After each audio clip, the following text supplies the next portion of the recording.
नमस्कार, मैं शिमला से राजेश मल्होत्रा। आप दिव्य हिमाचल टीवी का खास कार्यक्रम हिमाचल की बात मेरे साथ देख रहे हैं। आज दिन भर की जो अपडेट है वो इस कार्यक्रम के जरिए आपको देंगे।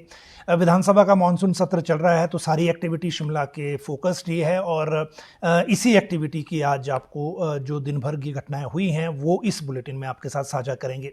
कल मानसून सत्र का आखिरी दिन है। आखिरी दिन दो घटनाएं हैं। एक तो कैबिनेट की बैठक है, क्योंकि कैबिनेट की बैठक एरियर और डीए से संबंधित जो घोषणाएं हैं, सराहां से जो राज्य स्तरीय कार्यक्रम रखा गया है 15 अगस्त का, उसको लेकर जो स्वतंत्रता दिवस है उसमें क्या होना है ये कल पता लगेगा कैबिनेट में। हालांकि कैबिनेट के बाद भी इसकी ब्रीफिंग तो नहीं हो पाएगी कि एरियर कितना फीसदी देंगे, और ये होनी भी नहीं चाहिए। हम भी आपको इसको ब्रेकिंग न्यूज़ में एक तरह से उस सेगमेंट को नहीं देखते, क्योंकि ये चीफ मिनिस्टर का एक प्रेरोगेटिव रहता है उस चेयर के लिए, चेयर का, कि वो कब और क्या उसमें अनाउंस करते हैं। एलिमेंट ऑफ सरप्राइज होता है, वो रहना चाहिए वैसे ही। लेकिन जो तैयारी है उसके हिसाब से ऐसा लग रहा है कि पहली किश्त जो है वो सरकार अच्छी दे सकती है। डीए 3% बकाया है, उसको लेकर जल्दी फैसला लेना है, क्योंकि भारत सरकार अपने कर्मचारियों के लिए जो डीए का गैप है उसको अब बढ़ाने जा रही है। तो इन सारी चीज़ों के बीच में एरियर भी मैं ज़्यादा की संभावना इसलिए व्यक्त कर रहा हूं क्योंकि राज्य सरकार के पास अब आगे वक्त कम है, मौके भी कम हैं ऐसी सिचुएशन में अपने आप को क्लैरिटी के साथ बताने के लिए। और दूसरी बात इसमें यह है कि जो और कोई अवसर ऐसा है नहीं जिसमें एरियर का अनाउंसमेंट इस तरह से आगे आएगा।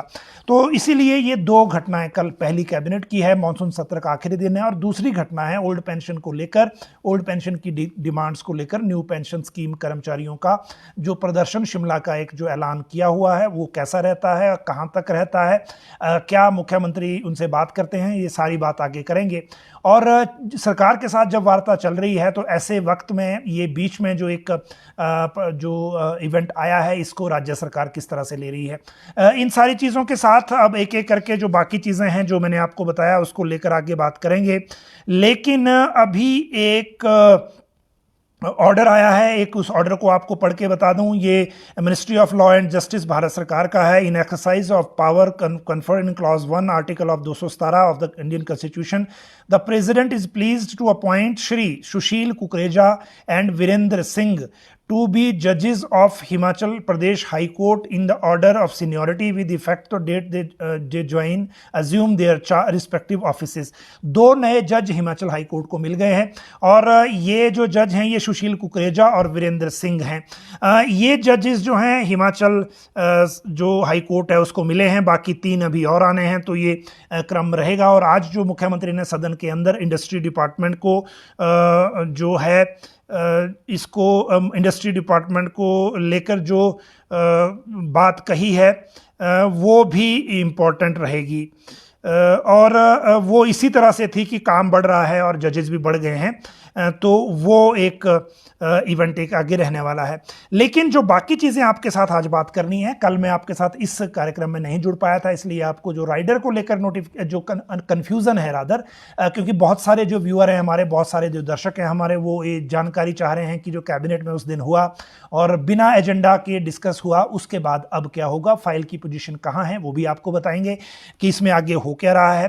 टीचर्स के 1100 करोड़ कहाँ सरकार सरेंडर कर रही है ये आपको बताएंगे। ये विधानसभा की एस्टीमेट कमेटी की जो रिपोर्ट है जो आज सदन में रखी गई उसका डिटेल है, और इसमें बड़ी शॉकिंग न्यूज़ ये है कि आप देखिए पैसा होने के बावजूद पैसा सरेंडर हो रहा है, वजह क्या है वो आपको आगे बताएंगे। और दोनों तरफ जब सरकार का इसमें फ़ायदा है, प्रदेश का फ़ायदा है, उसके बावजूद पैसा क्यों सरेंडर किया जा रहा है ये जानकारी आपको देंगे। जेबीटी भर्ती को लेकर विधानसभा के अंदर क्यों जेबीटी वर्सेस बीएड हो गया था आज, वो भी आपको बताएंगे। और इसके साथ ये बताएंगे कि जो राइडर की नोटिफिकेशन कब होगी और एरियर और डीए को लेकर अगला प्रोसेस क्या चल रहा है। ओल्ड पेंशन को लेकर कल क्या उम्मीद है वो बात करेंगे। 10 साल जेल किसको मिलेगी हिमाचल में, क्योंकि विधानसभा में 9 विधेयक सरकार ने रखे हैं, जयराम सरकार ने। मॉनसून सेशन का आखिरी दिन है, सरकार का आखिरी सत्र है, विधानसभा का आखिरी सत्र है, और इसमें अंतिम दिन 9 विधेयक पास होने हैं। और ये 9 विधेयक क्या क्या हैं, इनमें क्या प्रोविजन किए जा रहे हैं, ये एक एक करके आपको बताएंगे। पहला है धर्मांतरण कानून का, जिसमें 10 साल की सजा। धर्मांतरण के कानून को जयराम ठाकुर और कस रहे हैं और शिकंजा कसा जा रहा है, और इसीलिए 3 धाराएं इसमें चेंज हो रही हैं। 2 में तो पूरे देश में कोई प्रोविजन नहीं है जो हिमाचल आगे करने जा रहा है। विस्तार से आगे आपको बताएंगे।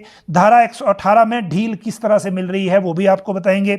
शहरों में अब परिवार रजिस्टर क्यों बनेगा जैसा कि पंचायतों में बनता है, वो भी एक बात है। और कैदियों की जो माफी हुई है सजा की, वो बात करेंगे। एनएच पर जांच के ऑर्डर हुए हैं। जल शक्ति विभाग ने जो नया रिकॉर्ड एक बनाया है उसकी बात करेंगे। जो जल शक्ति मंत्री हैं उन्होंने वक्तव्य सदन में आज रखा था। बस किराए को लेकर आज ऑर्डर हो गया, लेकिन प्राइवेट बस ऑपरेटर्स पे लागू होगा या नहीं वो बताएंगे आपको।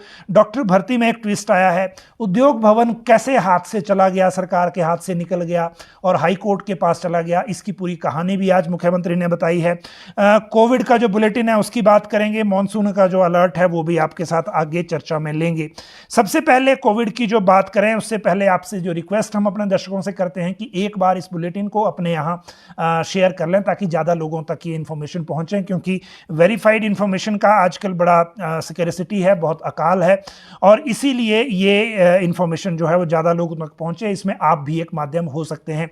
आज 3,938 सैंपल टोटल हुए थे, इसमें से 433 नए केस मिले, 770 लोग रिकवर हुए और 10 आज पेशेंट एडमिट हुए, 10 ही आज डिस्चार्ज हुए। टोटल एक्टिव केसेस जो हॉस्पिटल पूरे पॉजिटिव हिमाचल में बचे हैं वो 3,274 हैं, इनमें हॉस्पिटल्स में 69 हैं।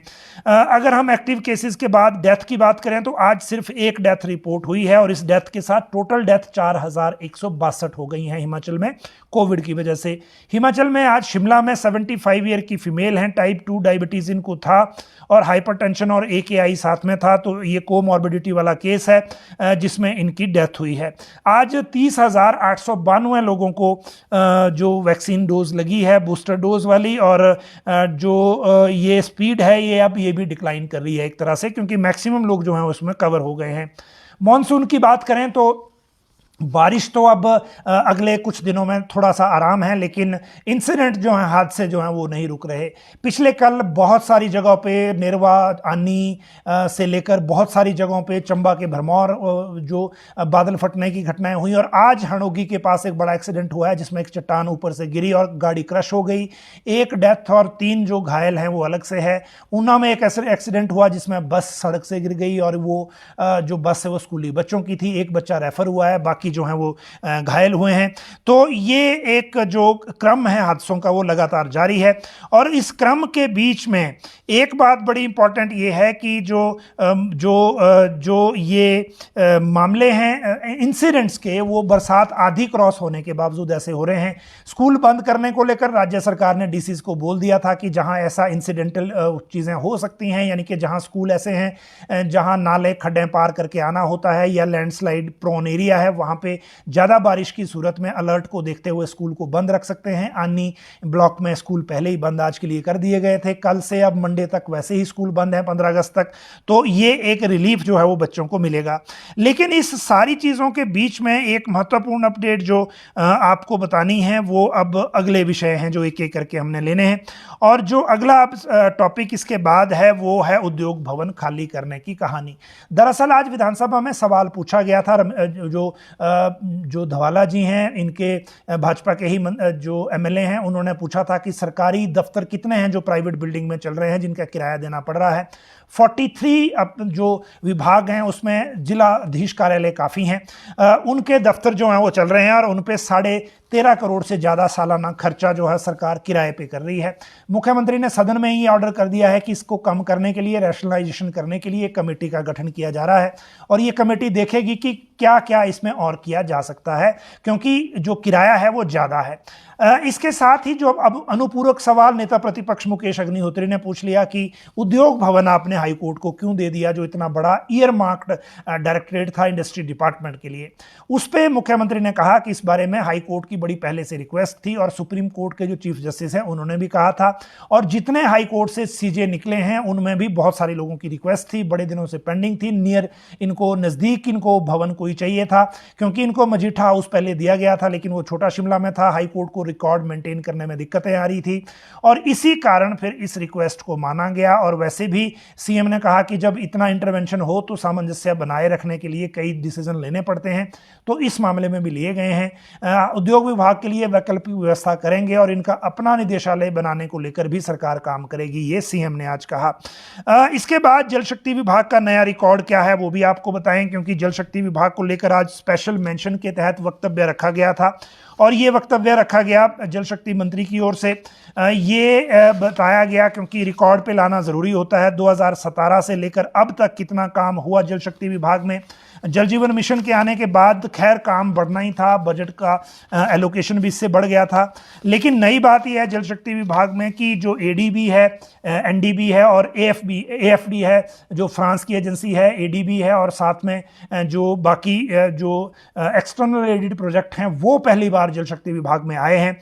और आज मंत्री ने रिकॉर्ड पे कहा कि 10,032 करोड़ के काम अभी तक जल शक्ति विभाग में हुए हैं। कांग्रेस सरकार के दौरान ये 3,000 करोड़ के आसपास का इसका फिगर था और बाकी सारी चीज़ें जो हैं वो हर तरह से नई की गई हैं। जल जीवन मिशन में रिकॉर्ड काम किया गया है। हालांकि विपक्ष जो है वो सदन में भी यही कहता रहा कि जो नलके लगाए गए हैं वहाँ पे नलके तो लगा दिए लेकिन पानी नहीं है। लेकिन जो नया रिकॉर्ड ये ज़रूर है कि जल शक्ति विभाग बनने के बाद पहली बार हिमाचल में आईपीएच विभाग ने जो जल शक्ति विभाग बन गया इतना ज़्यादा बजट खर्च किया है, इतना ज़्यादा पैसा खर्च किया है, जिसमें सबसे ज़्यादा रोल जल जीवन मिशन का है, जिसमें पिछले 3 साल से हिमाचल के जो जल शक्ति विभाग को इंसेंटिव मिला है, बजट अलग से और इंसेंटिव अलग से मिला है। अगर हम बसों के न्यूनतम किराए की बात करें तो ये नोटिफिकेशन जारी हो गई है, आज ही अपलोड हुई थी और इसमें न्यूनतम किराया अब 7 रुपए की जगह 5 रुपए हो गया है। ये ऑर्डर के अनुसार ये सभी को लागू करना है, प्राइवेट बस ऑपरेटरों को भी, सरकारी को भी, और निजी बस ऑपरेटरों ने इसके खिलाफ आंदोलन की चेतावनी दी है। हालांकि जो आज ऑर्डर हुआ है उसके मुताबिक प्राइवेट बस ऑपरेटरों के लिए भी इसको लागू करना जरूरी है। तो आने वाले दिनों में इसके बारे में आपको एक्टिविटी कुछ देखने को मिलेगी।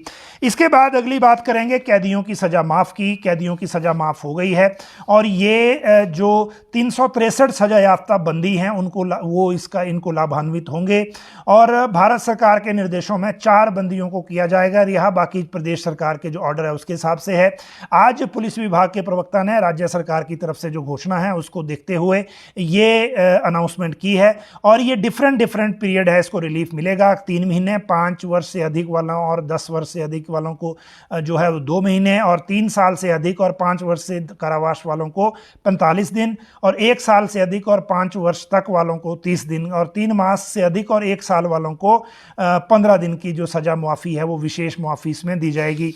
तो ये तो हो गई माफ़ी की बात। इसके बाद अगली बात करेंगे और वो एनएच पे जांच की बात है।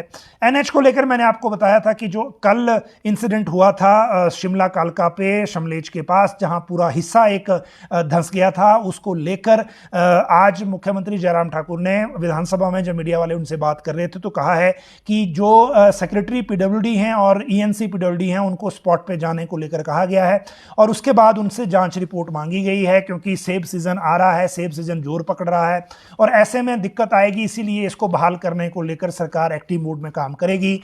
जो एनएचएआई के रीजनल ऑफिसर हैं उनको मुख्यमंत्री ने खुद फोन किया है और उनसे भी अलग से रिपोर्ट मांगी गई है, तो ये दोनों तरफ से जो रिपोर्ट आएगी उसके बाद डिसीजन होगा। इसमें चिंता की बात यह है कि पहली ही बरसात ये एनएच नहीं झेल पाया और ये सबसे बड़ी चिंता की बात है। और दूसरी चिंता की बात यह है कि इतना बड़ा हिस्सा रिस्टोर करने को लेकर बहुत ज़्यादा जो वक्त लगे तो फिर दिक्कतें आएंगी, क्योंकि सेब सीजन जो है वो सिर पे है। अब विधानसभा में आज जो 9 विधेयक रखे गए हैं उनकी बात करेंगे और इन 9 विधेयकों में क्या क्या नई चीज़ें बदली जाएंगी, बदली जा रही हैं, वो भी बात करेंगे। अब आप देखिए ये जो सारे विधेयक हैं इनको लेकर आज सिर्फ एक विधेयक पारित किया गया जो विनियोग विधेयक था, सप्लीमेंट्री बजट जिसको कहते हैं, और वो भी 2013-14 का जब कांग्रेस की सरकार थी। उस वक्त 475 करोड़ बजट अप्रूव्ड बजट से एक्स्ट्रा खर्चे गए थे और उनको रेगुलर करना पड़ता है विधानसभा की मोहर लगा के, वो नहीं हुआ था और उसी कारण फिर इसको जो है वो इस मामले में विधेयक को लाया गया था, जिसको आज ध्वनिमत से पारित कर दिया गया। लेकिन इसके अलावा जो चीजें होनी हैं वो देखिए क्या क्या है। सबसे बड़ी बात इसमें यह है कि जो शहरों में अब परिवार रजिस्टर जो हैं वो बनेंगे जैसे कि गांव में बनते हैं, पंचायत एरिया में बनते हैं। पंचायत एरिया में पंचायत जो है वो परिवार रजिस्टर मेंटेन करती है, लेकिन अब नगर परिषद और नगर पंचायतों में भी और नगर निगमों में भी पंचायत रजिस्टर जो परिवार रजिस्टर है वो बनाया जाएगा। और ये शहरी निकाय जो हैं उनके लिए भी ये जिम्मेदारी तय होगी, क्योंकि नगर पालिका अधिनियम और जो ये नगर निगम अधिनियम है, इन दोनों में राज्य सरकार बदलाव कर रही है। आज मुख्यमंत्री ने आज शहरी विकास मंत्री ने जो आज ये दोनों विधेयक सदन में रखे, तो उसमें ये व्यवस्था की जा रही है। शहरी विकास मंत्री ने एक और विधेयक रखा जो टीसीपी एक्ट का है, उसमें ये व्यवस्था कर रहे हैं कि जो एक बार भवन का नक्शा जो पास हो जाएगा वो फिर ताउम्र काम आएगा जब भी उसको इस्तेमाल करना चाहें। वर्तमान में इसकी अवधि शायद 3 साल है, तो इसके बारे में भी एक विधेयक लाया जा रहा है। ये 3 हो गए। इसके बाद बात करेंगे लोन की, क्योंकि लोन में 2% इंक्रीज जो है वो लोन लिमिट में हो रहा है, और उसको लेकर आज जो FRBM एक्ट है, financial responsibility and budget management act, उसमें बदलाव हो रहा है। और ये लेकिन ये बदलाव सिर्फ 2020 और 21 के साल के लिए है, जब भारत सरकार ने जो लिमिट है लोन की वो 3% से 5% कर दी थी। लेकिन ये जो 2% की एडिशन है ये FRBM एक्ट में नहीं हो पाई थी, तो उसको एडिशन के लिए इसको लाया जा रहा है। हालांकि अभी इस साल सरकार इस वजह से लोन एक्स्ट्रा नहीं ले पाएगी, क्योंकि ये पिछले साल की 20-21 की बात है, यानी कि 2 साल पहले की बात है। तो एक ये है जो कल डिस्कस होगा और कल ही इसमें चर्चा भी होगी, उसके बाद ये पारित होगा। अब बात करेंगे धारा 118 में किस तरह की ढील राज्य सरकार दे रही है। ये जो Himachal Pradesh tenancy and land reform act है उसमें ये बदलाव किया जा रहा है, और ये बदलाव जो है एक सेक्शन में होगा जिसमें ये प्रावधान है कि जो क्योंकि लैंड जो है नॉन हिमाचलीज को, यानी कि जो गैर एग्रीकल्चरिस्ट हैं हिमाचल में, या आप कहिए सिंपल वर्ड्स में जो नॉन हिमाचलीज हैं, उनको हिमाचल में लैंड लेने के लिए राज्य सरकार से परमिशन लेनी पड़ती है। और वो परमिशन जो है वो 118 के तहत दी जाती है, tenancy and land reform act के तहत। ये परमिशन सिर्फ प्राइवेट लैंड के लिए ली जाती है, सरकारी लैंड के लिए नहीं। सरकारी लैंड लीज की माध्यम से ट्रांसफर होती है। तो इस लैंड में जो इसको पुट टू यूज शब्द है उस एक्ट में कि इस्तेमाल करनी है, कोई भी व्यक्ति चाहे वो घर बनाने के लिए, बिजली प्रोजेक्ट लगाने के लिए, इंडस्ट्री लगाने के लिए, या धार्मिक पर्पस के लिए, जो रिलीजियस इंस्टीट्यूशंस हैं, जो ये 118 के तहत लैंड लेते हैं, इसको 3 साल तक इस्तेमाल करना जरूरी है, अदरवाइज वो वापस सरकार में वेस्ट हो जाती है। अब इस 3 साल की अवधि को 5 साल किया जा रहा है। अब बताया ये जा रहा है कि जो इन्वेस्टर मीट के बाद आई है उसमें जो इन्वेस्टर्स हैं उनको क्लियरेंसेस लेने में बहुत टाइम लग रहा है, और इस कारण 3 साल की अवधि को 5 साल किया जा रहा है, ताकि 5 साल के भीतर वो इस लैंड को इस्तेमाल कर सकें। तो ये धारा 118 में ढील वाली बात है, और इस ढील को जो एक्सरसाइज करने के लिए जो ये व्यवस्था है वो इसमें ली जा रही है। हिमाचल हाई कोर्ट को 2 जज मिले हैं, वो मैंने आपको बात पहले ही बता दी है, और ये इसलिए बता दी क्योंकि आज ऑर्डर हो गए हैं। इसके अलावा जो बाकी ऑर्डर हैं वो एक एक करके, क्योंकि 3 और भी जज अभी लगने हैं, उसको लेकर प्रोसेस जो है वो कॉलेजियम वाला है, वो अलग से चल रहा है अभी। लेकिन इन सारी चीज़ों के अलावा और चीज़ों पर भी अगर हम बात करें तो उन सारी चीज़ों को लेकर जो महत्वपूर्ण अपडेट है वो अपडेट ये है कि जो 10 साल की कैद किसको होगी हिमाचल में आपको पता है धर्मांतरण को लेकर पहले ही बहुत सख्त रुख है।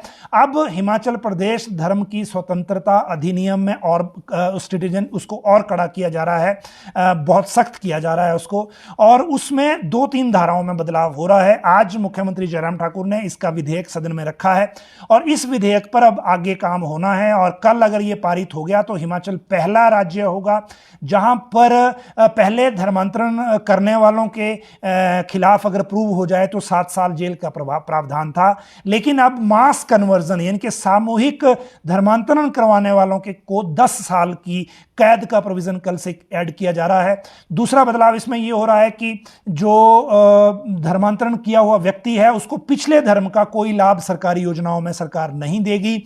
तीसरा बदलाव इसमें यह होगा कि इसमें जो केस है वो सेशन जज से नीचे कोई सुनेगा नहीं, और जो जांच है वो सब इंस्पेक्टर से नीचे का कोई भी पुलिसकर्मी इन्वेस्टिगेट नहीं करेगा। तो ये सारे बदलाव हो रहे हैं इसमें। कल ये विधानसभा में रखा जा रहा है और विधानसभा में रखने के बाद इसमें जो भी फैसला होगा उसको अपडेट हम आपको करेंगे। तो ये जो प्रमुख जो 9 एक्ट हैं उनकी बात है और उनको लेकर हमने एक एक करके आपको ये बातें बता दी। अब इसके बाद ओल्ड पेंशन को लेकर कल क्या उम्मीद है वो बात करते हैं। एनपीएस संघ ने पहले से कहा था कि 13 को वो विधानसभा को घेरेंगे। विधानसभा घेरने आ भी रहे हैं। कल अभी तक बिजनेस के अनुसार कल प्रश्नकाल है, बाकी कुछ और मैटर है। मैक्सिमम जो सदन का अपना काम होता है, प्रतिवेदन और जो समितियों की रिपोर्ट्स हैं वो आज रखी गई हैं। लेकिन ये 9 विधेयक कल चर्चा में आने हैं, कुछ में डिस्कशन हुआ तो फिर वो भी एक बात रहेगी। लेकिन इन सारी चीज़ों के साथ साथ फिर उसके बाद कैबिनेट भी होनी है। कैबिनेट जो है वो विधानसभा परिसर में होती है या सचिवालय में होती है, ये अभी कल देखा जाना है। लेकिन जो धरना है उसके लिए कहा गया है कि पहले परमिशन मांगी गई थी चौड़ा मैदान की, चौड़ा मैदान तक शायद परमिशन देंगे, ये कुछ लग नहीं रहा। अभी इसमें सिक्योरिटी एजेंसीज के हिसाब से जो तय होगा वो पता लगेगा और उसका कल ही पता लग पाएगा। लेकिन जो मूवमेंट है उसके मुताबिक सारी चीज़ों को उसी तरह से मॉनिटर किया जा रहा है।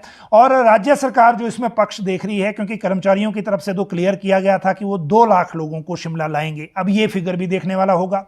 शिमला की सड़कों में अगर हम देखें चौड़ा मैदान तक अगर आना हो तो चौड़ा मैदान में 10,000 लोग भी नहीं आ पाते, जो जगह वहां अवेलेबल है। लेकिन अब अगर 2 लाख की कॉल है तो फिर कहां आएंगे, कितने आएंगे, ये कल पता लगेगा। दूसरी बात इसमें यह है कि विधानसभा घेराव हो पाता है कि नहीं वो अलग बात है, क्योंकि पिछली बार जो हुआ था वो विधानसभा गेट तक प्रदर्शन हुआ था। इस बार पुलिस के पास अपना पिछला एक्सपीरियंस है, कर्मचारियों के पास भी पिछले धरने का एक्सपीरियंस है और इसी कारण ये भी एक चीज इंटरेस्टिंग होगी।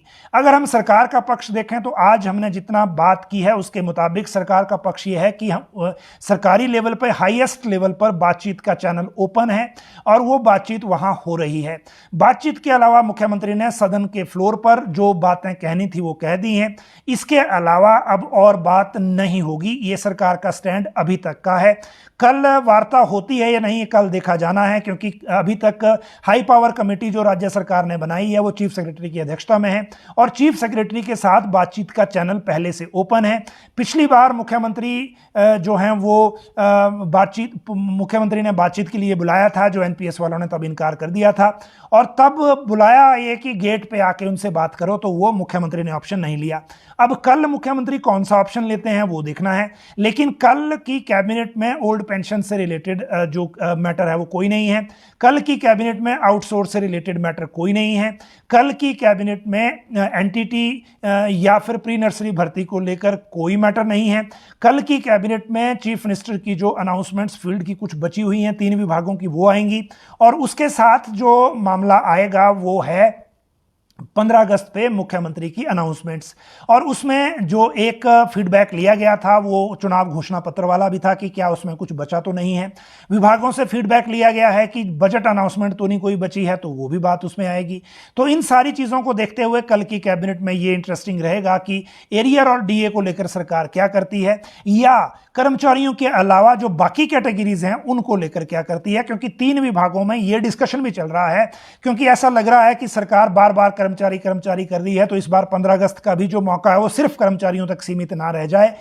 जो अनऑर्गेनाइज सेक्टर के लोग हैं उनकी बात भी आए, जो किसान या जो गृहिणियां हैं उनकी बात भी आए, या फिर बाकी कैटेगरीज की बात भी आए। क्योंकि जैसा मैं आपको पहले से कह रहा हूं कि एक ये मैसेज भी सरकार नहीं देना चाहती कि जो ओनली स्टेक होल्डर जो है वो एम्प्लॉय ओरिएंटेड ही सरकार बनी हुई है। तो इन सारी चीजों को देखते हुए कल की कैबिनेट में महत्वपूर्ण रहेगा कि क्या क्या चीजें डिस्कस होती हैं और किन किन चीजों को लेकर उसमें फाइनली डिस्कशन की जाती है, फिर उस हिसाब से आगे चीजें आती हैं। उसके बाद अगली बात करेंगे, इससे पहले कि मैं राइडर की नोटिफिकेशन और बाकी चीजों पे आऊं। एरियर की बात तो हो गई, लेकिन विधानसभा में जेबीटी बनाम बीएड क्यों हो गया था वो भी बताएंगे। फिर 1100 करोड़ जो सरेंडर कौन कर रहा है आपको ये भी बताएंगे। और इसके साथ जो एक महत्वपूर्ण अपडेट है जो बहुत सारे लोग चाहते हैं, जो हमारे दर्शक जो पहले से जुड़े हुए हैं, खासकर राइडर वाले कर्मचारी जिनको डे 1 से हम लोग कह रहे हैं कि आपका मसला हल होगा, और वो हल होने की अब डेट नज़दीक आ रही है। और जिस नोटिफिकेशन का वो इंतज़ार कर रहे हैं वो नोटिफिकेशन होने वाली है। ये भी आपको अपडेट बताएंगे कि आज फाइल कहाँ है और नोटिफिकेशन कब ये होने वाली है। अगली बात जो सबसे महत्वपूर्ण अभी है वो बात कर लेते हैं जेबीटी बनाम बीएड की, जो विधानसभा के अंदर एक तरह से जिसको बोलते हैं कि सिचुएशन कुछ ऐसी हो गई थी कि जो आशा कुमारी बार बार डिटेल मांग रही थी वो मंत्री नहीं दे पा रहे थे। इससे पहले डॉक्टर भर्ती का एक अपडेट आपको जल्दी से दे दें। जो 300 डॉक्टर जो एमबीबीएस डॉक्टर भरे जा रहे हैं नेरचौक यूनिवर्सिटी के माध्यम से, रिटर्न टेस्ट जिसका लिया जा रहा है, उसमें आज स्वास्थ्य मंत्री ने एक नई बात कही हाउस के अंदर कि ये जो भर्तियां हैं 300 पदों की सिर्फ ग्रेजुएट से होगी, इसमें एमडी वाले अप्लाई नहीं कर पाएंगे। बाकी नई चीज उन्होंने उसमें नहीं कही। लेकिन इसके साथ जो और बातें हैं जेबीटी बनाम ये कैसे हो गया था वो आपको बात करेंगे। और इसके साथ फिर जो धर्मांतरण वाली बात है वो तो सारी चीज़ें हो ही गई, और लोन लिमिट की बात भी हो गई, और जो बाकी सारी चीज़ें हैं कैबिनेट और धरने वाली वो बात भी हो गई। तो अब जो बात है प्रमुख तौर पर ये बात है अब जेबीटी बनाम बीएड क्यों आज विधानसभा में हुआ। दरअसल सवाल पूछा था आशा कुमारी ने जो कांग्रेस की विधायक हैं, और जवाब देना था शिक्षा मंत्री ने। हैरानी की बात यह है कि जो उन्होंने पूछा कि जेबीटी पिछले 4 साल में कितने भर्ती किए गए और वैकेंसी पोजीशन क्या है, सरकार की तरफ से जवाब आया कि 4009 पद खाली हैं जेबीटी के, और सीएचटी एचटी मिला के करीब ये 4500 बन रहे थे। फिर क्योंकि जब ये पूछा गया कि ये कब भरे जाएंगे तो शिक्षा मंत्री ने जो जवाब दिया वो भी आपको सुनना चाहिए। शिक्षा मंत्री ने कहा कि बिल्कुल पिछले 4 साल से भर्ती नहीं हुई। 2017 में जो पद निकाले गए थे 617 पद, वो अभी तक रिजल्ट नहीं आया क्योंकि हाईकोर्ट में केस हो गया था। अब इस हफ्ते अगले हफ्ते में रिजल्ट आ जाएगा क्योंकि हाईकोर्ट के डायरेक्शन के मुताबिक रिजल्ट घोषित करने को कह दिया है। लेकिन इसके साथ साथ उन्होंने कहा कि हमने जब ये निकल जाएगा तो इसके बाद जो बैच वाइज हैं 470 पद उनको लेकर नियुक्तियां करेंगे। बीच में उन्होंने कहा कि जब कोर्ट केस चल रहा था तो हमने जेबीटी के पद भरने के लिए 467 पद हमीरपुर कर्मचारी चयन आयोग भेजे थे, लेकिन चयन आयोग ने ये वापस लौटा दिए, ये कहते हुए कि सरकार पहले आरएनपी रूल के भर्ती नियमों पर बात करे जो हाईकोर्ट ने डायरेक्शन दे रखी है। तो फिर वो पद भी वापस आ गए। अब सरकार ने यह फैसला किया है कि जैसे हाई कोर्ट ने डिसीजन दिया हुआ है कि जेबीटी के पदों पर बीएड को भी कंसिडर करो, तो उस मुताबिक हम ये भर्तियां करेंगे, और 810 पद नए जेबीटी भर्ती में दे रहे हैं। तो ये मतलब हो गया कि अब 1277 पदों पे जेबीटी की नई भर्ती होगी। रिक्विजिशन जाने वाली है हमीरपुर कर्मचारी चयन आयोग को, और ये मिक्स होके जाएगी बैच वाइज और जो सीधी भर्ती वाली है उसमें ब्रेकअप करके।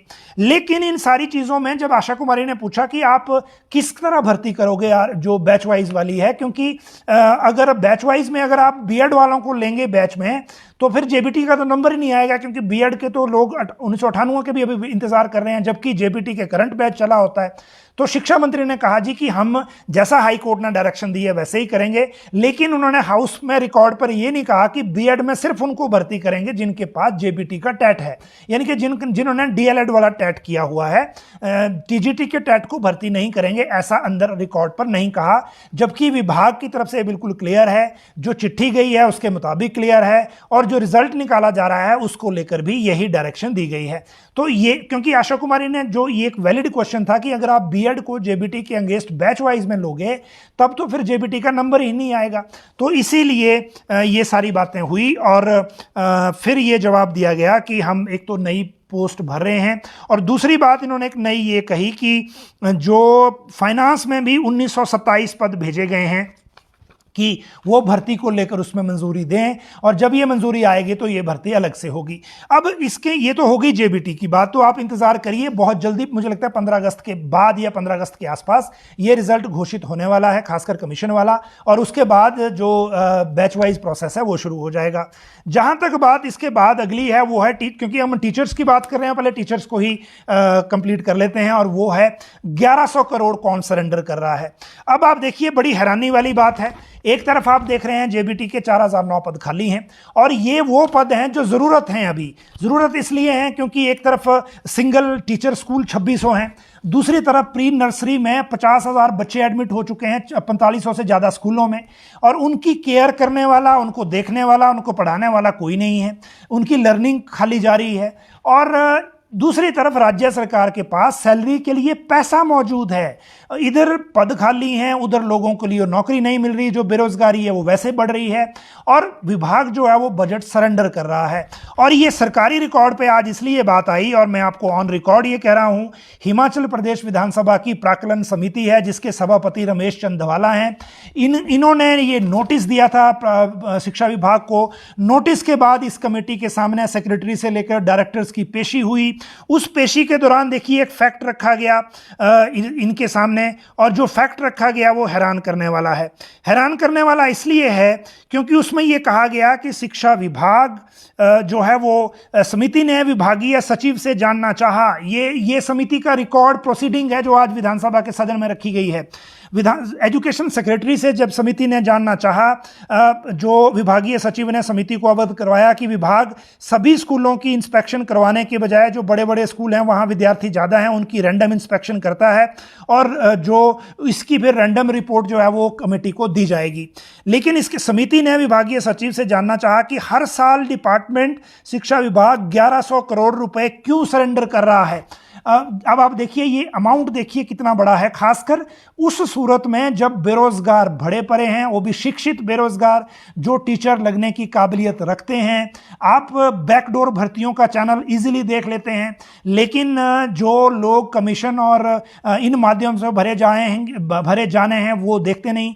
कोर्ट में जो केस चल रहे हैं उसको लेकर भी कमेटी ने जो टिप्पणी की है वो भी आज आपको सुननी चाहिए, क्योंकि जो हम बार बार बात कह रहे हैं कि हाई कोर्ट में केस क्यों फंसते हैं एजुकेशन डिपार्टमेंट के, वो भी आज कमेटी ने इसमें एड्रेस किया है चीज़, वो भी आपको पता लगेगी। तो 1100 करोड़ जो हर साल सरेंडर हो रहा है, इसके जवाब में विभागीय सचिव ने समिति को अवगत करवाया कि यदि बजट कंपोनेंट को देखें तो विभाग बजट का बहुत बड़ा भाग सैलरी पर जाता है। अन्य कंपोनेंट जैसे ट्रेनिंग इत्यादि में भी है, लेकिन ज़्यादातर बजट सैलरी कंपोनेंट का होता है। हमारी सब मैक्सिमम पोस्टें खाली हैं फील्ड में, ये सेक्रेटरी कह रहे हैं कमेटी के सामने, फील्ड में खाली हैं। और कैपिटल वर्क्स के अंदर सरेंडर कभी नहीं होता, कैपिटल वर्क्स के लिए जो बजट है वो हमेशा कम पड़ जाता है और मांगना पड़ता है। और समिति इसीलिए जैसे सेक्रेटरी कह रहे हैं कि जैसे जैसे हमारी पोस्टें भर जाएंगी बजट सरेंडर होना भी बंद हो जाएगा, ये सेक्रेटरी कह रहे हैं कमेटी में। इसके बाद कमेटी ने सिफारिश की है कि 3 साल की जो राशि सरेंडर हुई है उसका सारा रिकॉर्ड कमेटी में रखा जाए, और विभागीय सचिव के ध्यान में लाया सब कमेटी ने कि विभाग के अंदर जो लीगल सेल है वो इनएफिशिएंट है, वो गैर प्रभावी है, उसका कोई मतलब नहीं है। इसीलिए विभाग का हर मुद्दा हाई कोर्ट में जाता है। हाई कोर्ट के फैसले के विरुद्ध विभाग कभी अपील नहीं करता, क्योंकि कमेटी ने सारा रिकॉर्ड देखा, उसमें पता लगा कि एजुकेशन डिपार्टमेंट ने किसी डिसीजन को चैलेंज नहीं किया हाई कोर्ट के। इसीलिए विभाग अपने लीगल सेल को ठीक करे। विभाग को पहले ही असेस कर लेना चाहिए था कितने लोग इस साल रिटायर होने हैं लीगल सेल के, और उसी मुताबिक इसमें इंतजाम करना चाहिए था। विभाग के पास सैलरी के लिए पैसा पड़ा होता है, अगर सरेंडर ही करना है तो जो सैंक्शन है बजट की वो कम ली जाए, पहले से ही कम ली जाए, ऐसा कहा गया है जो कमेटी में रिपोर्ट रखी गई थी उसके बाद। तो ये अपने आप में सिचुएशन ऐसी है, देखिए हर साल 1100 करोड़ सरेंडर हो रहा है शिक्षकों का, टीचर्स का। अगर उनको नौकरी दें तो ये बजट सरेंडर नहीं होगा, और जो काम भी आएगा लोगों के बच्चों को शिक्षक मिलेंगे, और जो दूसरी तरफ जो है वो सरकार रोजगार दे पाएगी। तो ये सारी जगह विन विन सिचुएशन होने के बावजूद सिर्फ इस वजह से भर्तियां फंसी हैं, कुछ कोर्ट में फंसी हैं, कुछ विभाग को समझ नहीं आ रहा है, कुछ अफसरों के लेवल पर डिसीजन नहीं हो रहा है। तो इन सारी चीज़ों के बीच में नुकसान हो रहा है स्टेट का, नुकसान हो रहा है बेरोजगारों का, और नुकसान हो रहा है सरकारों का। ये जो इसमें 3 चीज़ें बात निकल के आ रही है। अब बात करते हैं राइडर की नोटिफिकेशन की। पिछली कैबिनेट में ये डिस्कशन हुई थी, मैंने आपको बताया था कि उसके बाद दोबारा कैबिनेट में जाने की ज़रूरत नहीं है, और यही सिचुएशन आज है। अभी वापस फाइल जो है वो एसीएस फाइनेंस से, जो कमेटी है एक तरह से, जो पे कमीशन पे रिवीजन रूल जिसने बनाए थे सेक्रेटरी फाइनेंस अक्षय सूद वाली, अभी फाइल उनके पास है। और अभी तक मैं आपको टेंटेटिव डेट बताऊं तो 15 अगस्त तक अब छुट्टी है। कल एक दिन है सेकंड सैटरडे के बाद विधानसभा का, तो कुछ विभागों में कर्मचारियां बुलाए हैं, शिमला में पूरी तरह छुट्टी नहीं है। लेकिन 15 अगस्त की छुट्टी के बाद 16 अगस्त या 17 अगस्त को राइडर वाली नोटिफिकेशन हो जाएगी, उसको लेकर पूरा उठा-पटक चली हुई है। और जैसा कि कैबिनेट के दिन मैंने आपको बताया था, फाइल में विस्तृत डिस्कशन हुआ है। डिस्कशन के दौरान मुख्यमंत्री ने एनजीओ के अध्यक्ष को फोन किया वहां से, उसके बाद कुछ क्लैरिटी उनको चाहिए थी वो ली, उसके बाद फाइल सेक्रेटरी फाइनेंस, मुख्य सचिव और सेक्रेटरी फाइनेंस से होते वो वापस ब्रांच में आज आ गई है और कैबिनेट ने कहा है कि अब दोबारा कैबिनेट में आने की जरूरत नहीं है इस फाइल को लेकर, लेकिन जो प्रोसेस है उसको, प्रोसीजर है उसको पूरा कर लीजिए। अब ये प्रोसीजर जो है उसमें एक ही पेच बाकी था कि क्या इसको लीगल स्क्रूटनी में जाना है या नहीं। अब पिछली बार जब रूल्स हैं वो वेट हुए थे, इस बार वेट नहीं हुए थे, इसी वजह से ब्रांच ने उसमें एक लिख दी थी बात।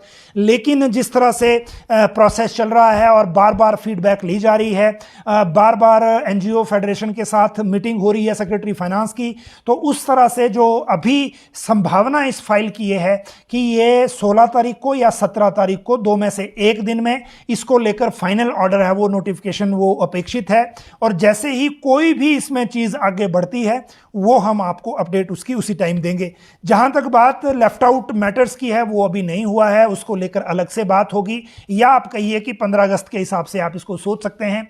कुछ मैटर 15 अगस्त में भी आने वाले हैं, क्योंकि जो एनजीओ फेडरेशन है उनमें भी और जो बाकी तैयारियां बीच में चल रही थी वो ऐसी थी कि जो मल्टी चैनल से फीडबैक लिया जा रहा था कि 15 अगस्त को सीएम अनाउंसमेंट क्या हो सकती है, तो वो थोड़ा इंटरेस्टिंग रहेगा, आप इंतजार कर लीजिए पहले 15 अगस्त का, उसी दिन फिर आगे बताएंगे कि क्या है और किस तरह से अनाउंसमेंट होती है। और उसमें एलिमेंट ऑफ सरप्राइज जो है वो रहना चाहिए, क्योंकि वो प्रेरोगेटिव भी है चीफ मिनिस्टर का, वो उसी तरह से रहना चाहिए।